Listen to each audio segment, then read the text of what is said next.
Thank you for staying tuned. As states continue to battle the Federal Inland Revenue Service, FIRS, and collection of value-added tax, the latest State of States report released by BudgIT, a civic organization, has shown that only Lagos, Rivers, and Anambra states will be able to meet their operating expenses and obligations with a combination of their internally generated revenue and VAT collection. The 2021 State of State report released this Tuesday also showed that cumulatively, 36 states' total debt burden increased by 472.6 billion naira, or 8.78%, from 5.39 trillion naira and in 2020. This was driven largely by exchange rate volatility, which saw value of the naira jump from 305 to in 2019 to 380 as of December 2020. Without a doubt, economic shocks from the COVID-19 pandemic took a toll on states' internally generated revenue and their share of federally collected revenue in 2020. First, the need to explore options for building back the subnationals' economies cannot be overstressed.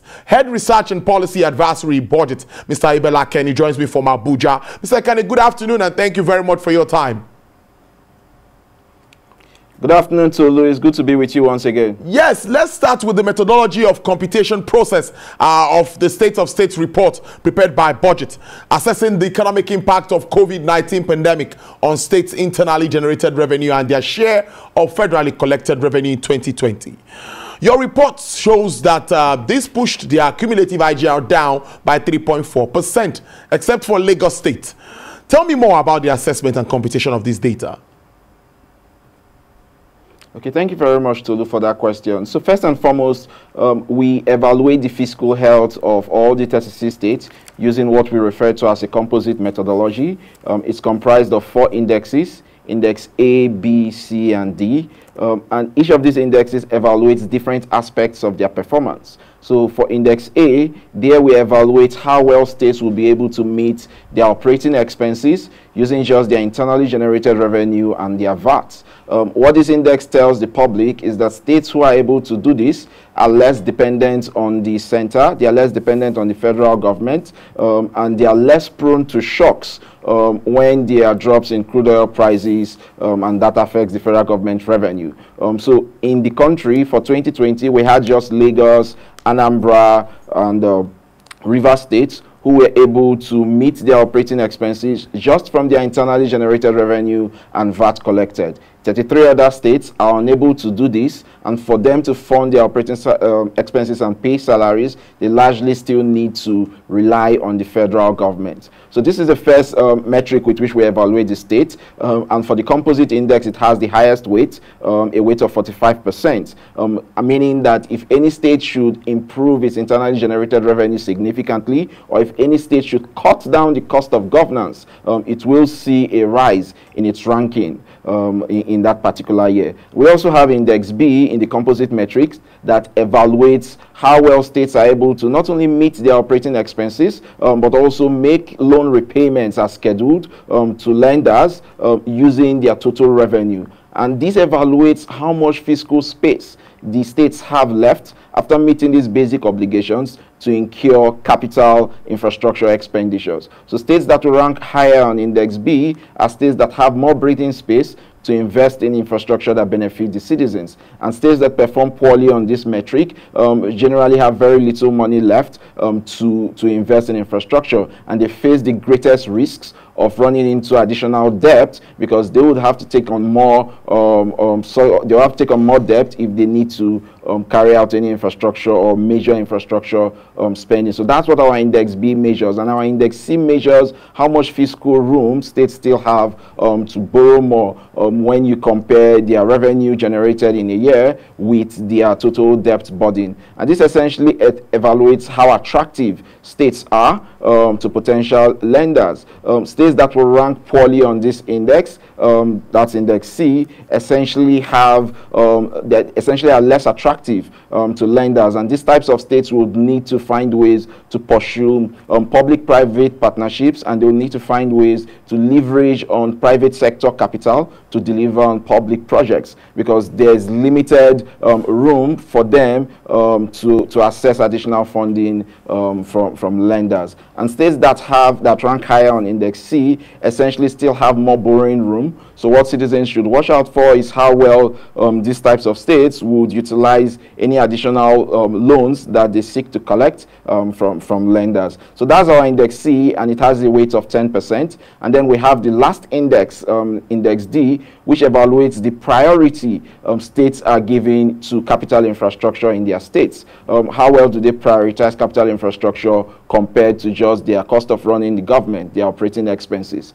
And we found out that in the country, we just had only 5 states that were able to spend more on capital infrastructure than they were spending on their operating expenses. The remaining 31 states in the country spent so much more on their operating expenses than they did for capital infrastructure. What that means for the scope or the scale of infrastructure projects is that there will be limited progress on that front in terms of road construction, school constructions across the states, because states are not investing as much as they should in that particular area. And what we do at the end of the evaluation of these using these 4 metrics is that we come up with a score based on the performance of every state in each of these metric, and then we assign that score to every state, and we rank them from the most fiscally healthy states to the least healthy. And states that are at the bottom of this particular fiscal performance index are essentially states that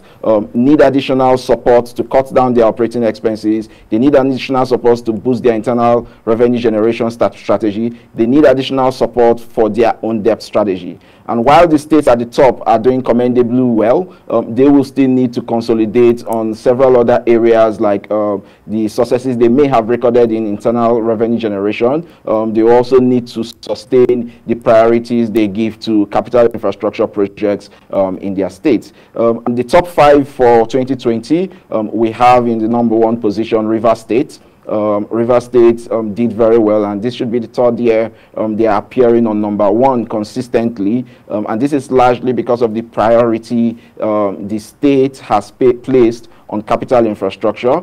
It also has to do with the size of their internally generated revenue and how they are making some efforts to clamp down on their operating expenses. And this is not to say that this is the global, Rivers State is a global model. There are still areas for improvement. This is just a comparison of performance with respect to 35 other states. Clearly, there are more areas where Rivers State can do better in its fiscal fundamentals. So we have Rivers State in #1 position, and then we have Ebonyi State, we have Anambra State, we have Lagos State in #4 position, and then we have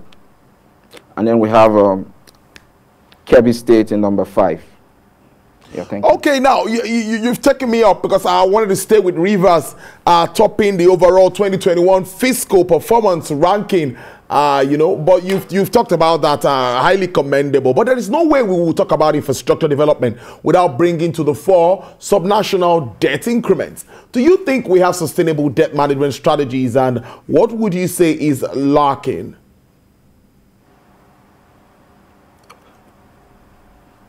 Thank you for that question. I wouldn't necessarily say we have sustainable debt management strategies across the board. Certain states do it better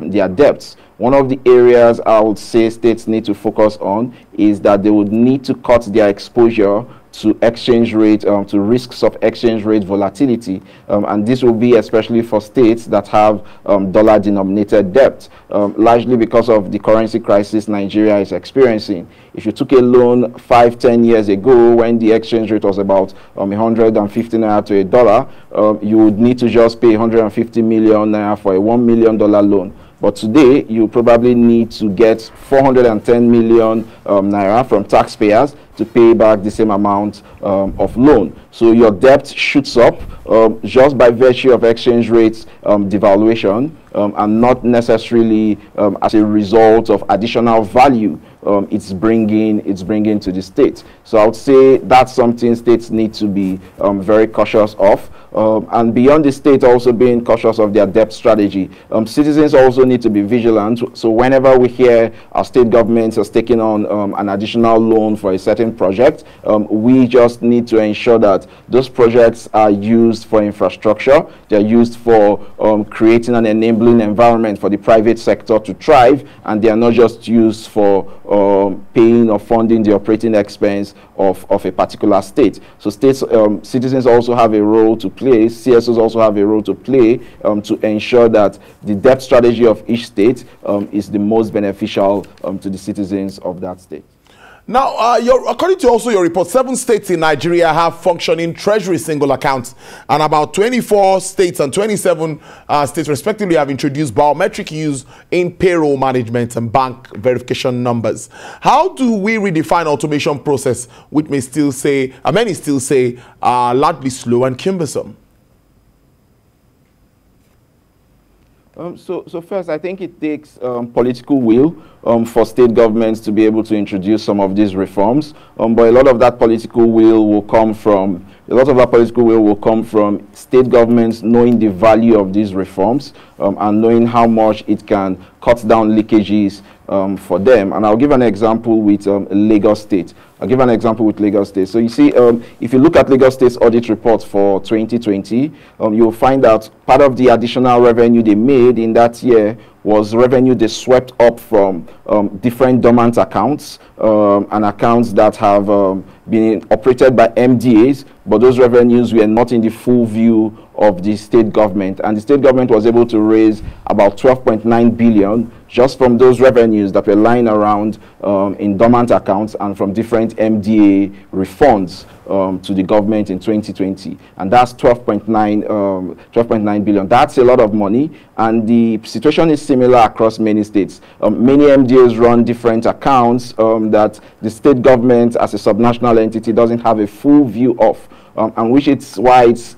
critical for citizens to consistently call on the government to introduce treasury single accounts so that the government has more efficient tools for managing and having better oversight over its finances. And still on reforms and ways to block leakages. The state governments also need to introduce, for those who have not done it, they significantly need to introduce